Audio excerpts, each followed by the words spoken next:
Hello and welcome to the second of my video podcasts from gentechie.net.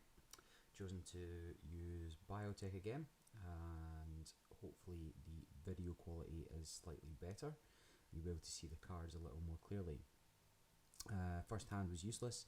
Mulligan that into 2 Mushin Notions, 2 Cerebral Overwriters and 1 Psychic Field, crying out to use the brewery and get a flatline for this game. My opponent is Valencia, has a slightly larger deck size at 50, but does start the game with 1 bad publicity, so uses blackmail to get into heavily secured remotes, and Street Peddler gets a quite heavy discount if installed during a run. I start by motioning out a Cerebral Overwriter. If the runner hits that, take 3 brain damage, their maximum hand size is reduced to 2, and the kill becomes much easier. Also put out the Psychic Field, as I mentioned before. Doesn't do any good in your hand, only triggers when it's installed, and 5 credits is enough to use both of them fully. It costs 3 credits for the Cerebral to activate, and a Psi game you can only bid a maximum of 2 credits. This does leave me a little exposed, however R&D does protect itself quite well. 3 snares, 3 fetal AIs, and not much else.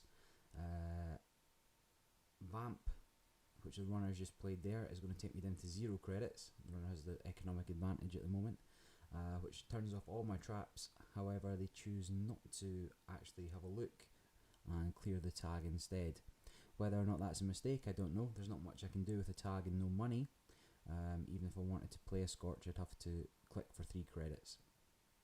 So my main aim here is to get the traps back online. Click for 3 credits. That puts the Cerebral back on, or lets me at least play the Psychic Field game, but not both.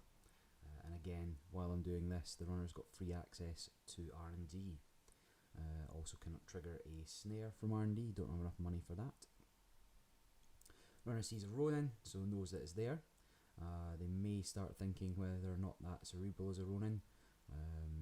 It's not, but they don't know that. If I can just get them to run it quite early, the rest of the game should be quite easy. Now, I definitely still need cash, but I also need to protect myself a little. That vamp was quite scary. So install Mother Goddess over HQ. As I said, this deck's mythic, or mythic ice or trap ice, quite hard to get through.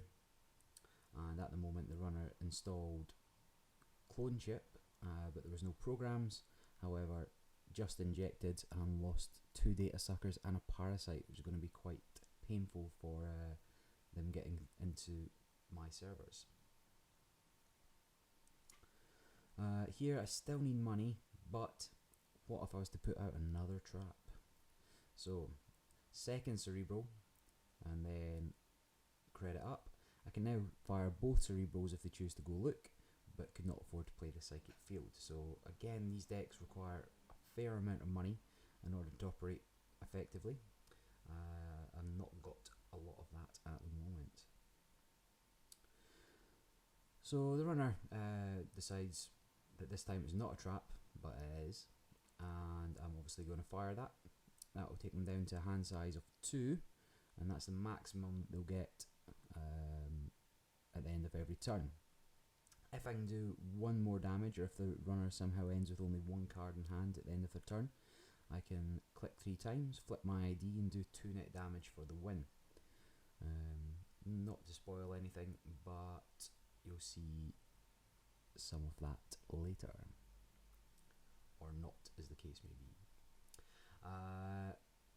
Managed to get rid of one of the runner's blackmails. That's handy if I manage to actually get some ice online. I'm going to try and protect R&D a little here. Mostly just to do a little bit more damage. I don't really need it. If the runner hits a snare, they'll die anyway. Or a fetal, they'll take 2 damage. Of course, it does help if they've drawn up before they run. Now, Earthrise Hotel, 4 cost, neutral resource for the runner there. They get to draw 2 cards for free at the start of the turn. that will slow me down a little, and actually the data mine doesn't seem like such a bad idea in hindsight. If I can do 1 damage on the way in, they hit a snare, that takes them back down to 0. They'll have a tag as well to deal with. The runner's installing breakers, but don't really care. Most mice is very cheap. Chrysanthus will shut it down and force me to res it again. I'm okay with that. I don't have anything strength 5 or above, so David's a dead card. But I do know that the runner has a parasite in their heap, and if they can charge up the data sucker, they can instant parasucker away any ice that I res. In my hands at the moment, I've got 2 NEPDs, not the agendas that I want to see, especially against Valencia. The one bad publicity means that instead of a 4-2, NEPD is a 5-2. Very difficult to score, and not really worth it. If you can get a 5-3, obviously that 1 point closer to victory, but I have to do the best with what I've got. And considering the runner's on 3 brain damage, I'm not going to complain too much. Now the runner paused quite a few times during the game. They've also got quite a lot to think about. This time I'm going to deja vu for their blackmail, so they can get an access into R&D. Now without multi-access, I'm not too bothered, and additionally, as it protects itself, I've no problems with letting them in anyway. Even were they to run, I'm not sure I would have resed anything. If they hit a fetal with 1 click left, they can only draw 1 card. I'll be able to flip and kill them. If they hit a snare, they die outright. So I find the first of my money cards, which very helpful. There's money up for this turn, I think. Obviously consider putting out the June bug there, but a 1 advanced June bug isn't going to be too good. I remembered about Earthrise. I knew that they'd still have 2 cards and they wouldn't be that much worse off. What I do need to be careful about though is giving up 4 points from HQ. If the runner's on 4 points and find the future perfect, they could win the game outright. So I'll try and protect it with the Mother Goddess. Mother Goddess Mythic Ice takes on the same types as all other res dice, but as I don't have any other res dice or any res dice that stays out, it tends to be Mythic. Very good strength 4 stopper. I know that the runner's already binned an Eater, but if they choose to bring out Eater to get past Mother Goddess, then they won't be able to access any cards. So I'm also okay with that. As it happens, that this Valencia deck does have a solution, and we'll be bringing that out later. But at the moment they're charging up their sucker token, or the data sucker, in order to parasite out and get rid of Mother Goddess straight away. I choose to make them work for it if they want it. Purge there. There's nothing else I really want to play in my hand. They'll have to run 4 times again in order to charge it up. I don't know whether that was just a play from the runner to slow me down for a turn, but I think they would have been better off getting to 4 credit, 4 data sucker tokens, and then running on their last click, clone chipping out their parasite and getting rid of the Mother Goddess if they wanted into HQ. Now, as long as I can keep the economic advantage, the runner's not going to be able to vamp me again. And the runner's going to have to spend some credits to get into HQ, so that should be fine. I'll probably try and protect, or at least pretend to protect R&D with the Will-O-Wisp. It doesn't really do too much, but if they do bring out some sort of breaker, I can put it back to the bottom of the deck. The runner's injected a couple of times now, got some quite good cards, but with only a hand size of 2, there's not a lot they can do. I've put a second Mother Goddess on HQ. I'm expecting the first one to be parasuckered away quite quickly. At which point I'll res another one, and they'll be all boo-hoo-hoo. Boo. But as it turns out, at minute 4, that'll do the job as well.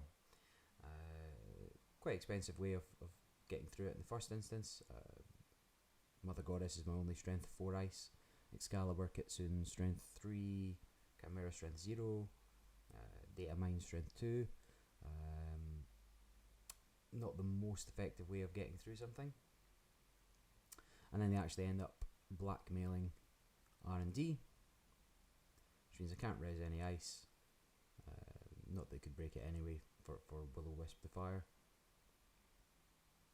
And they've got one bad pub, which they can use to trash Will-O-Wisp for effectively free.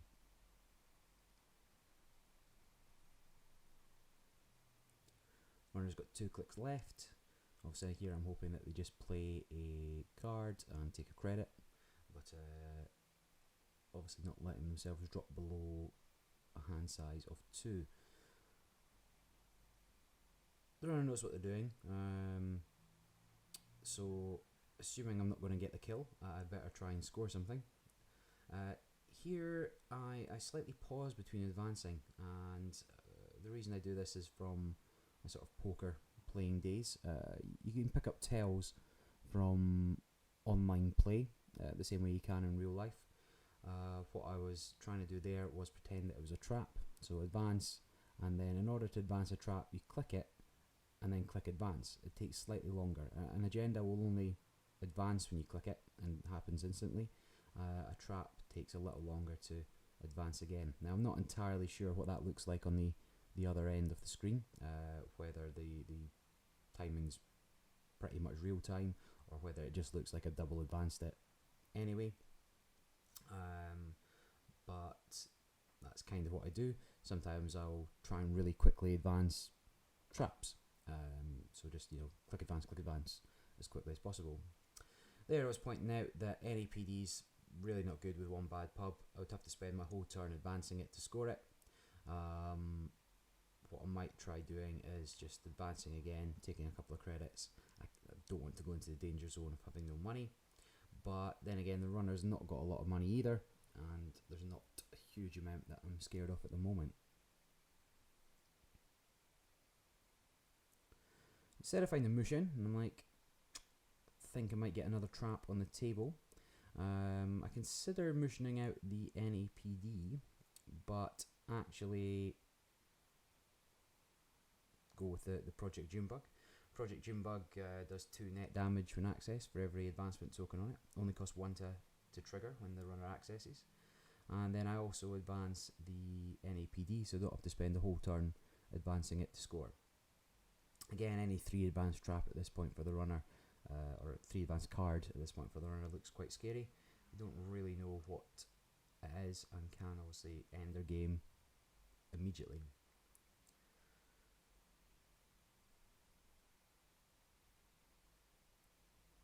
So here again the runner somewhat pauses. They've got a lot of decisions to make, very limited with what they can do with only 2 cards. Not sure what the cards they have are, but I can say that they don't really want to be running any of my remotes at this point. So charging up the sucker again, obviously want to do something with it. I presume they're going to run another 2 times and then perhaps come into HQ.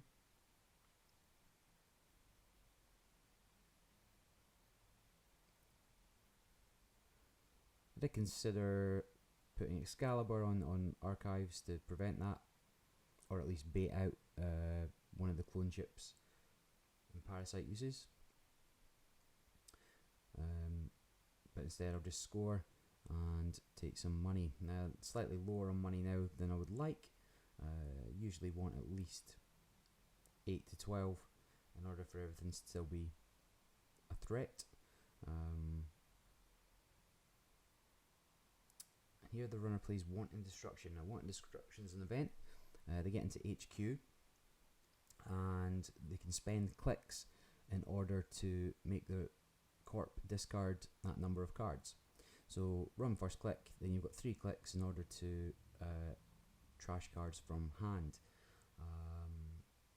It can get through Mother Goddess for only 1 credit, which is the bad pub. Then the access, and instead of getting any cards, they click 3 times and force me to bin 3 cards. Now here I was hoping to be left with the Scorched Earth, which I am. And then you'll immediately see my mistake there. Oh, why don't I click for a credit? What a terrible idea. The runner's got 1 card in hand. I could have clicked, flipped my ID. I realised 2 clicks in that that's exactly what I should have done, and now I'm kind of kicking myself that I didn't do it and being such a moron.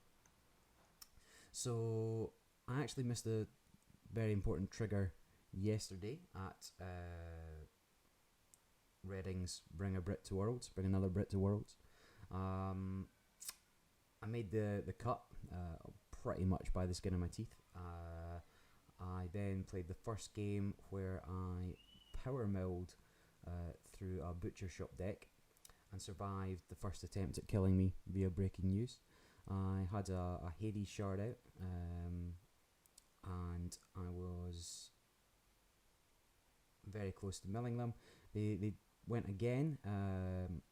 Traffic accidented me. I lost 2 cards. I did have a knife, had worse in hand. I was focusing on still having that, and then they scorched, and had I simply popped the Hades shard, I would have won the game. There was probably another 9 points in archives, and I already had 1 Astro script.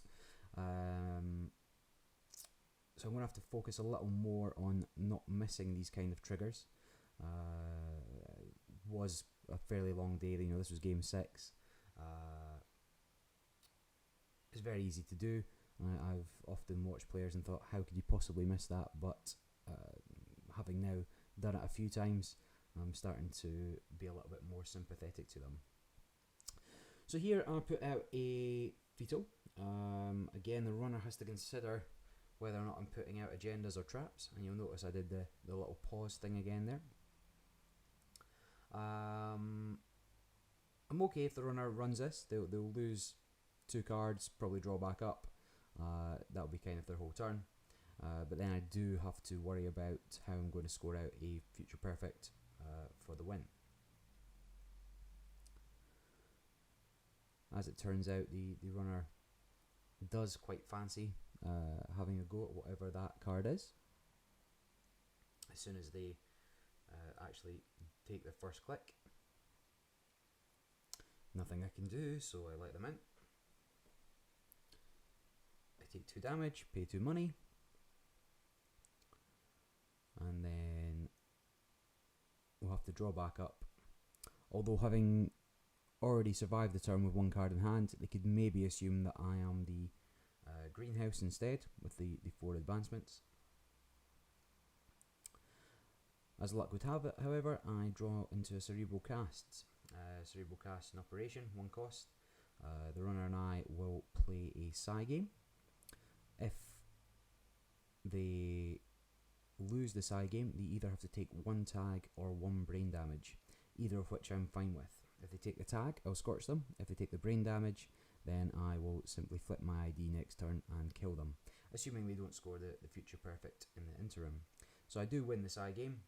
The runner does take the tag, and I will scorch them for the win. As I said, that could have been very different had I not, or had I remembered what my ID ability is. But that was a very difficult game for the runner, and I thank them for staying with it.